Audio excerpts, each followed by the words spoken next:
John Brittas M P ഇന്നലെ RSSന്റെ മുഖവാരികയിൽ തന്റെ പേര് മൂന്നാമതായിട്ട് ലിസ്റ്റ് ചെയ്യപ്പെട്ടിട്ടുണ്ട് എന്നൊരു കമന്റ് പറഞ്ഞിരുന്നു. അതിനെ തുടർന്ന് വലിയ വിവാദങ്ങളൊക്കെ വരുന്നുണ്ട്. ഇതിനിടയിൽ വിനായകന്റെ ഒരു എൻട്രി കൂടി ഉണ്ടായിരുന്നു. അത് ബ്രിട്ടാസിനെ ചീത്ത വിളിച്ചിട്ടുള്ള ഒരു പോസ്റ്റും കൂടിയായിരുന്നു. വിനായകൻ അവിടെ നിൽക്കട്ടെ, ഞാൻ പറഞ്ഞു വരുന്നത് RSSും ജോൺ ബ്രിട്ടാസ് എം പിയും തമ്മിലുള്ള പ്രശ്നത്തെ കുറിച്ചാണ്. RSSന്റെ ഹിറ്റ് ലിസ്റ്റില് തന്റെ പേര് മൂന്നാമത്തേതാണ് എന്നായിരുന്നു അദ്ദേഹത്തിന്റെ പ്രസ്താവന. ഇതിനെ തുടർന്ന് രണ്ട് തരത്തിൽ പറയുന്നുണ്ട്. അതായത് ബ്രിട്ടാസ് ഒരു കൊച്ചു പിണറായി ആവാൻ ശ്രമിക്കുന്നു എന്നുള്ള ഒരു കാര്യം പറയുന്നുണ്ട്. മറ്റൊന്ന് CPM അല്ലെങ്കിൽ ഇടത് പക്ഷത്തിന് ഒരിക്കലും RSS ഒരു വിഷയമേ ആയിരുന്നില്ല എന്നുള്ളതാണ് ഇവർ പറഞ്ഞുകൊണ്ടിരുന്നത്. അങ്ങനെ വിഷയമേ അല്ലാത്ത ഒരു സംഘടനയുടെ ഒരു മുഖവാരികയില് ഒരു പേര് വന്നതുകൊണ്ട് ബ്രിട്ടാസിന് ഇത്രയും പൊള്ളേണ്ടതുണ്ടോ എന്നുള്ള ചോദ്യവും വരുന്നുണ്ട്. ഇതിൽ എന്താണ് നമ്മൾ വായിച്ചെടുക്കേണ്ടത്? വായിച്ചെടുക്കുന്നത് വളരെ ലളിതമാണ്. ഇപ്പോ CPMന്റെ മൊത്തത്തിലെടുത്ത് നോക്കിക്കഴിഞ്ഞാൽ അതിനകത്ത് അവർക്ക് ആശ്വസിക്കാൻ പറ്റുന്ന ഏക മുഖം ഇന്നിപ്പം ബ്രിട്ടാസ് ആയിട്ട് മാറിയിട്ടുണ്ട്, അല്ലേ? ഇപ്പൊ ബ്രിട്ടാസ് ഇപ്പൊ CPMന്റെ ഭാഗത്ത് നിന്ന് നോക്കുകയാണെങ്കിൽ, ഇപ്പൊ മാധ്യമങ്ങളിലൂടെ നോക്കുകയാണെങ്കിൽ ബ്രിട്ടാസ് ആണ് സജീവം. ഇപ്പൊ ഉദാഹരണത്തിന് ഈ ജൻസി പ്രക്ഷോഭം നടന്നു, അവിടെ ബ്രിട്ടാസിന്റെ അവിടെ പോയ രീതി ശ്രദ്ധിച്ചിരുന്നു. അത് മുണ്ടൊക്കെ മടക്കി കുത്തി ഇപ്പൊ മുണ്ടെടുത്തിട്ടാണ് മിക്കവാറും ഈ മാധ്യമങ്ങളുടെ ശ്രദ്ധ കിട്ടുന്ന സ്ഥലത്ത് ഈ ബ്രിട്ടാസ് എത്തുക. അപ്പൊ ഇവിടെ എല്ലാം ഈ ബ്രിട്ടാസ് ഇങ്ങനെ നിറഞ്ഞു നിൽക്കുകയാണ്. മാത്രമല്ല പിന്നെ യുവത്വത്തിന്റെ പ്രതിനിധിയായിട്ട് പിന്നെ അതേപോലെ തന്നെ മലയാളമാണെങ്കിൽ മലയാളം, ഹിന്ദിയാണെങ്കിൽ ഹിന്ദി, ഇംഗ്ലീഷാണെങ്കിൽ ഇംഗ്ലീഷ്. പാർലമെന്റിലാണെങ്കിൽ ബ്രിട്ടാസിന്റെ ശബ്ദം അല്ലാതെ വേറെ ശബ്ദമൊക്കെ ഉയർന്നു കേൾക്കാനില്ല, അല്ലേ? ബ്രിട്ടാസിന്റെ ശബ്ദം ഇങ്ങനെ മുഴങ്ങി പാർലമെന്റിൽ നിൽക്കുകയാണ് ചെയ്യുന്നത്. അതോടൊപ്പം തന്നെ ഏറ്റവും ഒടുവിൽ ഐഷി ഘോഷിന്റെ ശരിക്കും പറഞ്ഞാൽ ഒരു ഈ പറഞ്ഞ പോലെ നല്ല ഈ മറ്റേ ബ്ലോക്ക് ബസ്റ്റർ സിനിമയുടെ ഒരു നല്ല ഒരു രംഗം പോലെയാണ്. പിന്നെ ഒരു നായകൻ രംഗപ്രവേശം ചെയ്യുന്ന പോലെയാണ്. ഡൽഹി പോലീസ് അറസ്റ്റ് ചെയ്യാൻ വന്ന് ഐഷി ഘോഷിനെ അറസ്റ്റ് ചെയ്യാനായിട്ട് AK സെന്ററിൽ വരുന്നു. അവിടേക്ക് ബ്രിട്ടാസ് നടന്നു വരുന്നു, അവരെ ചോദ്യം ചെയ്യുന്നു. യൂണിഫോം ഇല്ലാത്ത ഓഫീസറുടെ അടുത്ത് I am a lawmaker, ഞാൻ പാർലമെന്റ് മെമ്പറാണ്, എന്റെ ചോദ്യത്തിന് ഉത്തരം പറയൂ എന്ന് പറയുന്നു. അവർക്ക് മറുപടി ഇല്ലാതെ അവർക്ക് പോലീസിന് തിരിച്ചു പോകേണ്ടി വന്നു, ഡൽഹി പോലീസിന് തിരിച്ചു പോകേണ്ടി വന്നു. അപ്പൊ ഇതൊക്കെ നോക്കുമ്പോൾ ഇന്ന് CPM നേരിടുന്ന, CPM എന്ന് വെച്ചാൽ കേരളത്തിലുള്ളല്ലോ, CPM നേരിടുന്ന ഏറ്റവും വലിയ പ്രശ്നം എന്താണ്? പിണറായി അല്ലാതെ മറ്റാരുണ്ട് എന്ന് ചോദിച്ചു കഴിഞ്ഞാൽ ഞാനുണ്ട് എന്നും കൂടെ വേണമെങ്കിൽ കാഴ്ചക്കാർക്ക് വായിച്ചെടുക്കാം. അപ്പൊ ഉദാഹരണത്തിന് കേന്ദ്ര കമ്മിറ്റി റിപ്പോർട്ടില് ഒരു പ്രധാനപ്പെട്ട ഒരു നിരീക്ഷണം എന്ന് പറയുന്നത് CPMന്റെ കേന്ദ്ര കമ്മിറ്റി റിപ്പോർട്ട് പ്രസിദ്ധീകരിച്ചല്ലോ, ഈ ഇലക്ഷന്റെ റിവ്യൂ. അതിനകത്ത് പറഞ്ഞിരിക്കുന്നത് ഇപ്പൊ പിണറായിക്ക് ശേഷമുള്ള ഈ രണ്ടാം തരം നേതാക്കൾ, അതായത് കഴിഞ്ഞ ഗവൺമെന്റിന്റെ പോളിസികളെ കുറിച്ചും ഗവൺമെന്റിന്റെ നേട്ടങ്ങളെ കുറിച്ചും ജനങ്ങളെ ബോധ്യപ്പെടുന്ന രീതിയിൽ സംസാരിച്ച് മനസ്സിലാക്കിക്കാൻ പറ്റിയ നേതാക്കന്മാരുടെ നിരയില്ലാതായി പോയി എന്നാ പറയുന്നത്, അല്ലേ? അപ്പൊ നിലവിലുള്ള നേതാക്കന്മാരുടെ കേരളത്തിലെ അവസ്ഥ ഇതാണ്. അപ്പൊ അതിനൊക്കെ ശേഷിയുള്ള ഒരു നേതാവായിട്ട് ഇപ്പം ബ്രിട്ടാസ് ഇങ്ങനെ തെളിഞ്ഞു നിൽക്കുകയാണ് ചെയ്യുന്നത്, അല്ലെ? പിന്നെ RSSന്റെ ഈ മുഖപത്രമായിട്ടുള്ള ഇതിനകത്ത് അദ്ദേഹത്തിന്റെ പേര് പരാമർശിച്ചിട്ടുണ്ട്. അതിന് അദ്ദേഹം ഹിറ്റ് ലിസ്റ്റ് എന്നാണ് പറഞ്ഞേക്കുന്നത്. അപ്പൊ അവിടെയും ഈ പറഞ്ഞ ഹിറ്റ് ലിസ്റ്റ് എന്ന് പറഞ്ഞാൽ ഈ പറഞ്ഞതുപോലെ തട്ടിക്കളയാനുള്ള ഒരു ലിസ്റ്റ് കൂടിയാണല്ലോ ഹിറ്റ് ലിസ്റ്റ് എന്ന് പറയുന്നത്. അപ്പൊ ആ രീതിയിലേക്ക് RSSന്റെ ശ്രദ്ധാകേന്ദ്രം ഇപ്പൊ CPMൽ നിന്ന് വേറെ ആരെങ്കിലും, MA ബേബി ഇല്ല, RSSന്റെ അല്ലെങ്കിൽ ഓർഗനൈസറിന്റെ ഈ ലിസ്റ്റിനകത്ത് അഖിലേന്ത്യാ സെക്രട്ടറി MA ബേബി ഇല്ല, വളരെ സ്വാത്വികനായിട്ട് അവിടെ മാറി നിൽപ്പുണ്ട്. ആകെ CPM എന്നുള്ള ഹിറ്റ് ലിസ്റ്റ് ആയിട്ടുള്ള വ്യക്തി ആരാണ്? ബ്രിട്ടാസ് മാത്രമാണ്. അപ്പൊ CPMലെ ഏറ്റവും പ്രമുഖൻ ഇപ്പം ഈ പിണറായി കഴിഞ്ഞാൽ പ്രമുഖൻ ആരാണ്? ബ്രിട്ടാസ് തന്നെയാണ്. അപ്പൊ അങ്ങനെ ഒരു ആഗ്രഹം കൂടെ ഒരു പക്ഷേങ്കിൽ, അങ്ങനെ ഒരു ശ്രമവും കൂടെ ബ്രിട്ടാസിന്റെ ഭാഗത്തു നിന്നുണ്ടാവാം. അറിയാം, അത് അദ്ദേഹം അങ്ങനെ ചിന്തിക്കുന്നതിൽ നമുക്ക് കുറ്റം പറയാനും പറ്റത്തില്ല.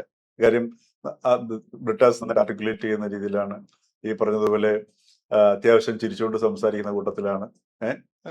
വളരെ കർക്കശത്തോടെ സംസാരിക്കലും അത്യാവശ്യം ബ്രിട്ടാസിന് ചിരിക്കാൻ പറ്റും. പിന്നെ ഈ പറഞ്ഞ പോലെ മാധ്യമ പ്രവർത്തനത്തിൽ നിന്നുള്ള അദ്ദേഹത്തിന്റെ ആ ഒരു ആ, കഴിവൊക്കെ അദ്ദേഹം ആർജിച്ചിട്ടുണ്ട്. കാര്യങ്ങളെ പെട്ടെന്ന് വിശകലനം ചെയ്യാൻ അറിയാം. പക്ഷെ ഇവിടെയൊക്കെ ആണെങ്കിലും ബ്രിട്ടാസിന്റെ ഈ രാഷ്ട്രീയ പ്രവർത്തനത്തിലെ ഏറ്റവും വലിയൊരു പ്രശ്നം എന്ന് പറയുന്നത് ബ്രിട്ടാസിന്റെ ശ്രദ്ധ മുഴുവൻ ബ്രിട്ടാസിലേക്കാണെന്ന് മാത്രമല്ല, അവിടെയാണ് ബ്രിട്ടാസിന്റെ ഒരു രാഷ്ട്രീയമായ ഒരു പരാജയം സംഭവിക്കുന്നത്. ഏത് വിഷയത്തിനെയും തന്നിലേക്ക് തന്റെ ഒരു മിടുക്ക്, താനൊരു I am a smart boy എന്ന് കാണിക്കാനുള്ള ഒരു വ്യഗ്രത മറ്റേ ബ്രിട്ടാസിന്റെ സമീപനത്തിലുണ്ട്. കേരളത്തിൽ സത്യത്തിൽ വേറെ നേതാക്കൾ എന്ന് പറയാൻ, അല്ലെങ്കിൽ ഇനിയെങ്കിലും നമ്മൾ പറയില്ലേ തവിടും പിണ്ണാക്കൊക്കെ കൊടുത്തൊന്ന് വളർത്തിയെടുക്കാൻ വേറെ ആരും ഇല്ലേ സത്യത്തിൽ? എനിക്ക് തോന്നുന്നു അവര് ഈ ആവശ്യത്തിലേറെ തവിടും പിണ്ണാക്കൊക്കെ കഴിച്ചതിന്റെ പ്രശ്നമാണെന്ന് തോന്നുന്നു. അതെ, പിണറായി വരെയുള്ള നേതാവ്, പിണറായിക്ക് ഒരുപാട് പോരായ്മകൾ പറയുന്നുണ്ട്, പിണറായി ആയി പാർട്ടി മാറി എന്നുള്ളതൊക്കെ പറയുമ്പോഴും പിണറായി എന്ന് പറയുന്ന ആ നേതാവിനുണ്ടായിരുന്ന ചില ഗുണങ്ങളുണ്ട്. ഒരു പാർട്ടിയെ നയിക്കാനും അങ്ങനെ എല്ലാത്തിനും ഒരു കൈയടക്കം ഉണ്ടായിരുന്നല്ലോ. പക്ഷെ ഇപ്പൊ നമ്മൾ ബ്രിട്ടാസിന്റെ കാര്യം പറയുമ്പോൾ പോലും സാർ ഇപ്പൊ പറഞ്ഞു നിർത്തിയത് ഫോക്കസ് തന്നിലേക്ക് മാത്രമാണ്. അതെങ്ങനെ മറ്റുള്ളവരിലേക്ക് വിടാമെന്നും അതെങ്ങനെ പാർട്ടിക്ക് ഉപകാരമാക്കാം എന്നുള്ള ഒരു ഫോക്കസ് കൂടി വേണ്ടേ? അവിടെയാണ് പിണറായി വിജയൻ മാറി നിൽക്കുന്നത്. ഇപ്പോഴും പാർട്ടിയിലെ ശക്തനായ നേതാവ് പിണറായി വിജയൻ മാത്രമാണ്. അപ്പൊ അദ്ദേഹത്തിന്റെ അനുഭവങ്ങളുണ്ട്, ഒരുപാട് പിന്നെ വർഷത്തെ പരിചയങ്ങളുണ്ട്. അദ്ദേഹത്തിന്റെ സ്വന്തമായ താല്പര്യത്തിന് വേണ്ടി തന്നെയാണ് കഴിഞ്ഞ 25 വർഷമായിട്ട് വിഭാഗീയത, അച്യുതാനന്ദനായിട്ടുള്ള വിഭാഗീയത വന്നപ്പോൾ പാർട്ടിയെ തന്റെ കയ്യിലേക്ക് എടുത്ത് കൊണ്ടുവന്ന് കയ്യിൽ പാർട്ടിയെ ഒതുക്കി പാർട്ടി മുഴുവൻ പിടിച്ചു. തന്റെ ലക്ഷ്യമാവുന്ന മുഖ്യമന്ത്രി പദത്തിലേക്ക് അദ്ദേഹം നടന്നു നീങ്ങി, മുഖ്യമന്ത്രിയായി, ഇപ്പൊ പ്രതിപക്ഷ നേതാവുമാണ്. പക്ഷെ അദ്ദേഹത്തിന്റെ ഓരോ സംഭാഷണം കേൾക്കുമ്പോഴും അദ്ദേഹം ഉന്നയിക്കുന്ന പ്രശ്നങ്ങൾ എല്ലാം ജനങ്ങളുടെ പ്രശ്നങ്ങളിലേക്ക് കൊണ്ടുപോകും. അവിടെയാണ് അദ്ദേഹത്തിന്റെ രാഷ്ട്രീയം വരുന്നത്. അദ്ദേഹത്തിന്റെ താല്പര്യം വ്യക്തിപരമായ താല്പര്യമാണെങ്കിലും പക്ഷെ അദ്ദേഹത്തിന് രാഷ്ട്രീയം പ്രയോഗിക്കാൻ അറിയാം. അപ്പൊ അവിടെയാണ് ഈ പറഞ്ഞതുപോലെ ഇപ്പൊ പോലും എന്റെ കൈകൾ ശുദ്ധമാണ് എന്ന് പറയുമ്പം അത് കേരളത്തിലെ ജനങ്ങൾ വിശ്വസിക്കുമെന്നുള്ള ബോധ്യം അദ്ദേഹത്തിനും ഉണ്ട്. ഒരു പരിധി വരെ ഈ അടുത്ത കാലം വരെ ജനങ്ങളൊക്കെ അങ്ങനെ വിശ്വസിക്കുകയും ചെയ്തു. അപ്പൊ അതുകൊണ്ടാണ് അദ്ദേഹം ഈ പറഞ്ഞതുപോലെ 10 വർഷം ജനങ്ങളുമായിട്ട് ഈ പറഞ്ഞതുപോലെ കമ്മ്യൂണിക്കേറ്റ് ചെയ്യാതെ അദ്ദേഹം ഈ പറഞ്ഞ കേരള മുഖ്യമന്ത്രിമാരിൽ എനിക്ക് തോന്നുന്നു ഇത്രയും ഏറ്റവും കുറവ് സംഭവിച്ചിട്ടുള്ള അദ്ദേഹം അങ്ങോട്ട് പറയുകയുള്ളൂ. ഇപ്പൊ മാധ്യമപ്രവർത്തകരുടെ തന്നെ ചോദ്യങ്ങൾക്ക് മറുപടി പറയുന്നതിന് അദ്ദേഹം തൽപരനായിരുന്നില്ല. അപ്പോ അദ്ദേഹത്തിന് ആ ഒരു പൊളിറ്റിക്കൽ ലീഡർഷിപ്പിന് ആ ഒരു കഴിവ്, മാനൂർ ചെയ്യാനുള്ള കഴിവ് പിണറായി വിജയനുണ്ട്. പക്ഷെ അത് ചതിയും ചെയ്തു, മറ്റു നേതാക്കളെ ഒന്നും വളർത്തിക്കൊണ്ട് വന്നതും ഇല്ല. അത് പറ്റില്ല. കാര്യം ഈ കമ്മ്യൂണിസ്റ്റുകാരെ നയിക്കുന്നത് ആത്യന്തികമായിട്ട് ഭീതിയാണ് നയിക്കുന്നത്. അത് വേറൊരു വലിയ വിഷയമായിട്ട് ഞാൻ പറയാത്ത സാധനം, മനസ്സിലായില്ല. അതുകൊണ്ടാണ് ഈ കൊല്ലും കൊലയും നടക്കുന്നത്. ഇപ്പൊ ഞാനിപ്പോ പ്രജിതയെ കൊല്ലണമെന്നുണ്ടെങ്കിൽ എനിക്ക് പ്രജിത ഭീഷണിയാണ്, ആ ഭീഷണി ഒഴിവാക്കാനായിട്ടാണ് നമ്മൾ കൊല്ലുന്നത്. അത് വാക്കുകൊണ്ടാണെങ്കിലും. ഇപ്പൊ വാക്കുകൊണ്ട് പോലും നമ്മൾ എപ്പോഴും ഈ അങ്ങോട്ടും ഇങ്ങോട്ടും കൊല്ലലുകൾ നടക്കുന്നത് ഇപ്പം CPM-ന്റെ പ്രതികരണമൊക്കെ കണ്ടാൽ അറിയാം. എപ്പോഴും വാക്കുകൊണ്ട് പോലും ആൾക്കാരെ കൊല്ലുക എന്നുള്ളതാണ്, വയലൻസ് ആണ്. അപ്പൊ അത് വയലൻസ് ഭീതിയിൽ നിന്നാണ് വരുന്നത്. അപ്പൊ ഈ ഭീതി ഉള്ള വ്യക്തികള് ഈ പറഞ്ഞ പോലെ നേതൃത്വത്തിലേക്ക് വരുമ്പോൾ സ്വാഭാവികമായിട്ട് അവർക്ക് വ്യക്തി താല്പര്യം വരുമ്പോൾ ഇതുവരെയൊക്കെ ഉണ്ടായിരുന്ന സംഗതി എന്ന് വെച്ചാൽ അവര് മറ്റൊരു തലത്തിലേക്ക് അതിനെ കൊണ്ടുപോകുവാൻ. ഇപ്പൊ EMS-ന്റെ കാലം വരെ ഉണ്ടായിരുന്നത്, ഇപ്പൊ EMS-ന്റെ ഒക്കെ EMS എന്നൊക്കെ കമ്മ്യൂണിസ്റ്റുകാരനായിരുന്നെങ്കിലും അദ്ദേഹത്തിന് മറ്റൊരുപാട് സവിശേഷതകളുണ്ടായിരുന്നു. അദ്ദേഹത്തിനൊരു ഒരു ഒരു ഒരു നിർമ്മമത്വം EMS-നുണ്ടായിരുന്നു. അതൊക്കെ അദ്ദേഹത്തിന്റെ വ്യക്തിപരമായ ക്വാളിറ്റീസാണ്. ആ നിർമ്മമത്വം അദ്ദേഹത്തിനെ നിർഭയനാക്കിയിട്ടുണ്ട്. ആരെ? EMS-ന്. അപ്പൊ അവിടെയാണ് ഈ മറ്റുള്ള കമ്മ്യൂണിസ്റ്റുകാരിൽ നിന്നും EMS-ന് വേറിട്ട് നിൽക്കുന്നത്. അതേപോലെ ആ പഴയകാല കമ്മ്യൂണിസ്റ്റുകാരിലെ നേതാക്കന്മാരെയൊക്കെ എടുത്തു നോക്കിക്കഴിഞ്ഞാലും അവരെല്ലാം ഈ കോൺഗ്രസിൽ നിന്ന് വന്ന ആ ദേശീയ പ്രസ്ഥാനത്തിൽ നിന്ന് വന്ന നേതാക്കന്മാരാണ്. ആ ദേശീയ പ്രസ്ഥാനത്തിലേക്ക് പോയ ആൾക്കാരെല്ലാം തന്നെ ഈ പറഞ്ഞതുപോലെ നിസ്വാർത്ഥ സേവനത്തിന് പോയവരാണ്. ആ സംസ്കാരത്തിന്റെ തുടർച്ചയാണ് ആ EMS വരെ ഉണ്ടായിരുന്ന നേതാക്കന്മാരിൽ, അല്ലെങ്കിൽ ആ തലമുറയിലുള്ള നേതാക്കന്മാരിൽ ഉണ്ടായിരുന്നത്. അതിനുശേഷമാണ് ഈ ഒരു പുതിയ തലമുറ വരുന്നത്. ഇവരെയൊക്കെ നയിക്കുന്നത് ഈ ഭീതിയാണ്.